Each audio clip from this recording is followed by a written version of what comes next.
Just to further enforce what a huge issue this is, I have a quote here from Nicole Bardino. It says, motor vehicle crashes are the top killer of teens in the United States, with an average of 11 teens dying each day in car crashes.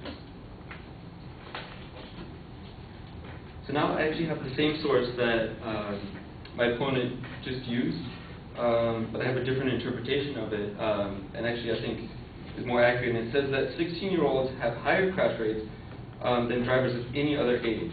They are 3 times more likely to die in a motor vehicle crash than the average of all drivers. So I think from this quote from this source, you can see that that is really what the Rocky Mountain Insurance Institute information is trying to push, that 16-year-olds should not be driving. Also to continue, I have a quote here from the California DMV, and it says that the traffic accident rates for 16 and 19-year-olds are higher than those of any age group. This is due to poor hazard detection, low risk perception, increased risk-taking, not wearing seatbelts, lack of skill, the influence of alcohol and other drugs, carrying passengers, and the lack of experience in night driving. As you can see, many of these characteristics that have been listed here are a result of lower maturity levels and not so much experience. It's more decision-making and things of that nature rather than actual experience.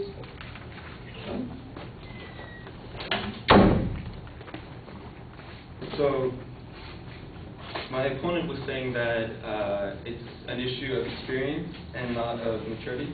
I have a quote here from T. Griffin, who says, 16 is simply too young to shoulder the responsibilities of driving safely and too often results in death. 2 years of maturity will save a lot of lives. And if in fact, as my opponent said, it's based on experience, or if I had said it's based on maturity, if you were to throw away both of these different sides, as Anne McCart says, you could say, apart from the effects of both age and experience, delaying driver licensure reduces crash rates by reducing the amount of young people who drive.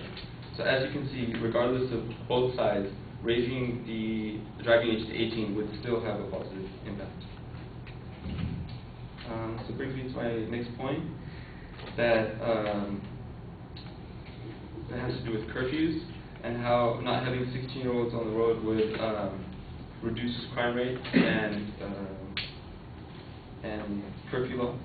And I have further developing an example I had in Dallas. It says the Dallas curfew applied to all youth under the age of 17 and prescribed them for being in public places during the hours of 11 p.m. to 6 a.m. on weekdays and 12 a.m. to 6 a.m. on weekends.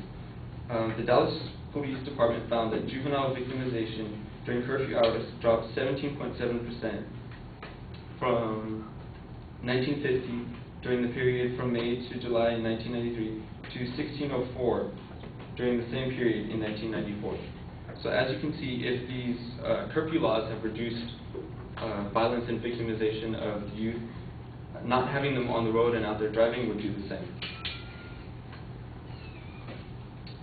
And talking about the economy, my opponent cited a couple examples where the economy was hurt if the driving age was raised. I have an example here of how the economy would in fact not hurt, but would just take a different road. So instead of